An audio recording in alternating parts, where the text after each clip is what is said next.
말씀 씨앗을 심어요. 사랑하는 친구들, 말씀 씨앗 시간이에요. 오늘 말씀은 사도행전 2장 말씀이에요. 다 함께 말씀 씨앗 심을게요. 사도행전 2장. 오순절이 되어 제자들이 한 곳에 모두 모였습니다. 그때 갑자기 하늘에서 세찬 바람 소리 같은 것이 나더니 사람들이 앉아있던 집안을 가득 채웠습니다. 그리고 혀처럼 생긴 불꽃이 사람들 눈앞에 나타났습니다. 그 불꽃은 여러 갈래로 갈라져 그곳에 모인 한 사람 한 사람 위에 머물렀습니다. 사람들은 다 성령으로 충만해졌습니다.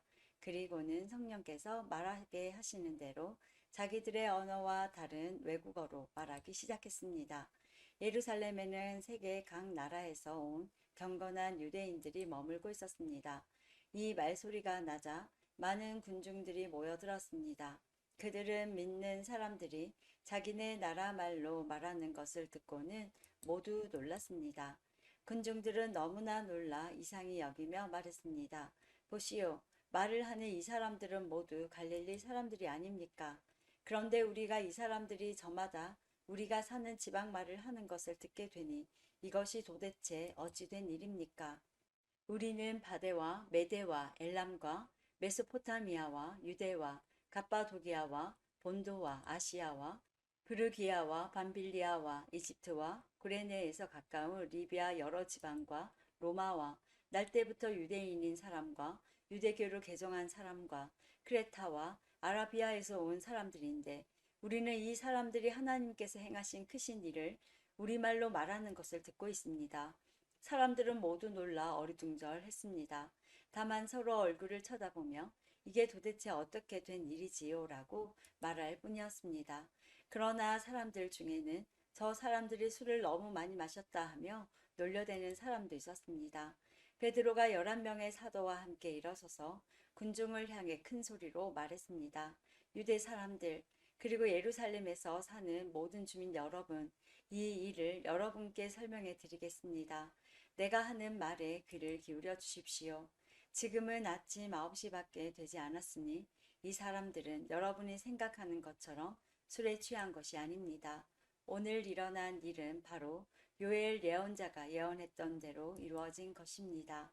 하나님께서 이렇게 말씀하셨습니다. 마지막 날에 내가 내 영을 모든 사람에게 부어주겠다. 너희의 아들과 딸들은 예언할 것이요 너희의 젊은이들은 환상을 볼 것이요 너희의 늙은이들은 꿈을 꿀 것이다. 그날에 내 남자 종들과 여자 종들에게까지 내 영을 부어주겠다. 그러면 그들은 예언할 것이다. 내가 위로 하늘에서는 기이한 일을 아래로 땅 위에서는 표적을 보여줄 것이다. 피와 불과 짙은 연기가 일 것이다. 해가 어두워지고 달이 핏빛으로 변할 것이다. 이 일이 일어난 후에 크고 영광스러운 주님의 날이 올 것이다. 그러나 누구든지 주님의 이름을 부르는 사람은 구원을 얻을 것이다. 이스라엘 백성 여러분, 이 말을 명심해서 들으십시오. 나사렛 사람 예수님은 하나님과 같은 권위를 지니신 분이셨습니다. 하나님께서 예수님을 통해 일으키신 기적과 기이한 일과 표적으로 이 사실을 여러분에게 분명히 보여주셨습니다. 그 모든 일은 여러분 가운데서 일어났으므로 여러분 모두가 잘 아실 것입니다. 이 예수님은 여러분에게 넘겨졌고 여러분은 악한 사람들의 손을 빌어 예수님을 십자가에 못 박아 죽였습니다. 이 모든 일을 하나님께서는 이전부터 알고 계셨을 뿐만 아니라 여러분의 행한 일도 하나님께서 오래전에 세워 놓으신 계획대로 된 것이었습니다. 하나님께서는 예수님을 다시 살리셨습니다. 죽음의 고통에서 그분을 풀어 놓으셨습니다. 그것은 죽음이 예수님을 계속 붙잡아 둘 수 없었기 때문입니다. 다윗이 예수님을 가리켜 말한 것이 있습니다. 나는 내 앞에 계신 주님을 항상 뵙습니다. 주님께서 내 오른편에 계심으로 내겐 흔들림이 없습니다. 그러므로 내 마음은 기쁨으로 내 혀는 즐거움으로 가득 차 있습니다. 내 몸도 소망 속에 살 것입니다.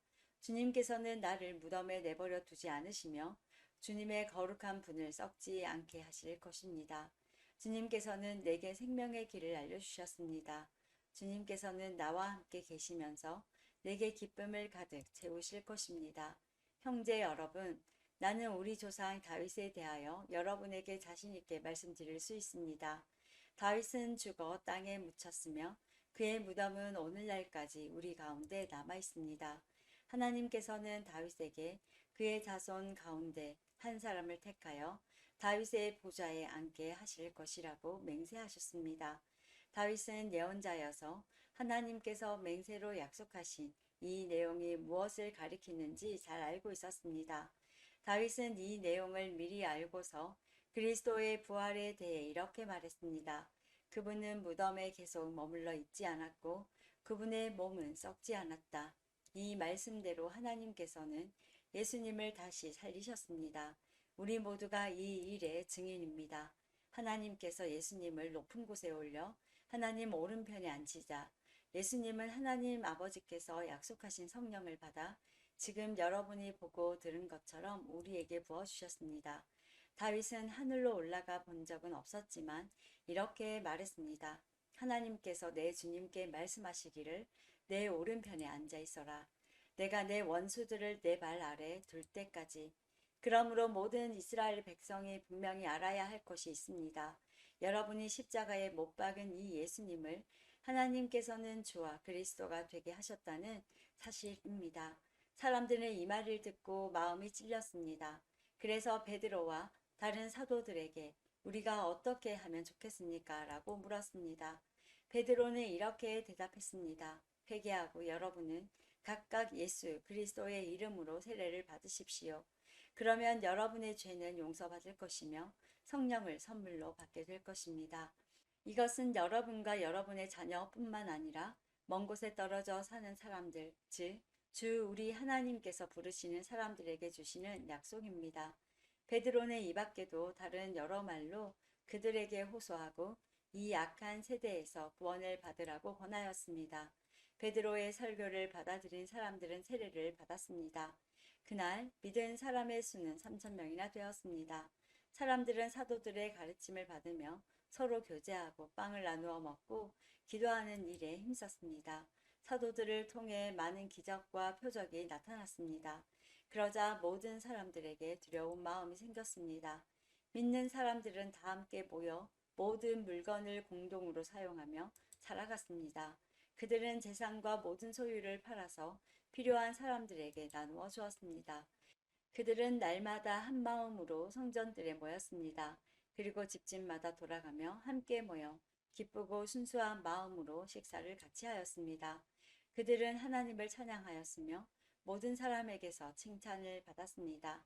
주님께서는 구원받는 사람을 날마다 늘어나게 하셨습니다. 오늘도 말씀 씨앗 모두 잘 심었어요. 우리 내일 또 만나요.